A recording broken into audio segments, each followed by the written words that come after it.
OpenAI just chose 4 new members for their board of directors. They could not have chosen a worse cast of characters. And there seems to be a pattern here.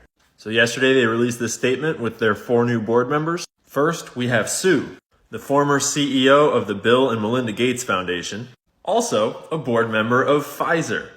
She's also a member of the President's Council of Advisors on Science and Technology. But for some reason, when the White House wanted to write her bio, they thought that her 2 most prominent positions at Pfizer and the Bill and Melinda Gates Foundation shouldn't be on this page. I wonder why. Even spicier, this one's hard to find. She's on the board of directors of this company called Resilience, which strangely also has the CEO of In-Q-Tel on it. In-Q-Tel is the investment company for the CIA. There are actually a number of people on this board of directors that have links to the CIA other than this dude. And this company I'm talking about, Resilience, is the company that manufactured all of the mRNA for the thing that Moderna gave to everyone. Kind of weird.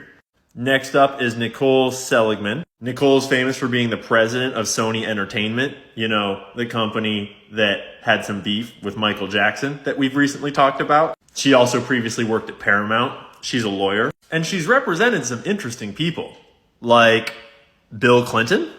And if you know the Iran-Contra scandal, she represented Oliver North in those trials. In this old article from the Washington Post, they talk about how, by all accounts, Seligman has won the trust and confidence of both President and Hillary Rodham Clinton.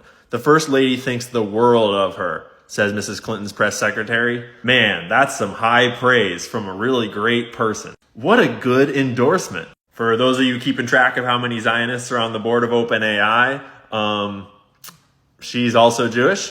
I believe that brings the total to 3 out of 7. I'm not totally sure if there's more or not. Because, you know, I can't think of anything better for Israel's public image than to have the AI that's giving everyone answers to their questions about the world, answers that are pro-Israel. And then we have Fiji, who is the CEO of Instacart, but she spent a decade working at high positions at Facebook. At the top, she was the head of the Facebook app. That's in addition to the Facebook executives already on the board, like Brett Taylor, who was the CTO. And he was the chairman of old Twitter when, you know, free speech was like totally good on Twitter. And we have Adam D'Angelo, who was high school friends with Mark Zuckerberg and the CTO of Facebook. So that's 3 former Facebook executives. And last but not least, the crown jewel, Larry Summers, former U.S. Secretary of the Treasury, former chief economist at the World Bank. He was heavily involved in repealing Glass-Steagall, which is what allowed banks to gamble with all of our money in the stock market and cause the crazy bubbles and the crazy crashes that we've seen since. He was instrumental in both setting the stage for the '08 financial crisis, and then he was instrumental in the government allocation of our tax dollars to bail out his friends in the banks. I can't think of anyone that I would want farther away from the ethical development of AI than Larry Summers. As just one example of his high ethical standards, in the 90s, what's called the Summers Memo came out. A quote from it is, quote, "I think the economic logic behind dumping a load of toxic waste in the lowest wage country is impeccable, and we should face up to that." Meaning, it's really good business to dump all of our corporate toxic waste in poor countries because they can't do anything about it. And that's just good business, and we should face up to that. Right?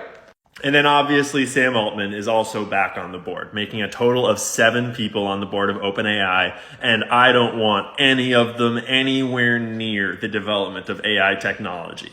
Remember, Elon Musk is currently suing OpenAI for marketing themselves as an open source, ethical, non-profit AI development company, and then transforming themselves into a closed source, unethical, for-profit AI development empire that is working to control the entire state of information on the internet. Working to develop technology that will benefit everyone all around the world. Just imagine when you don't even need to do research and look for information anymore because AI will tell you everything you need to know about what's real and what's not. It's going to be a brave new world soon. Just you wait.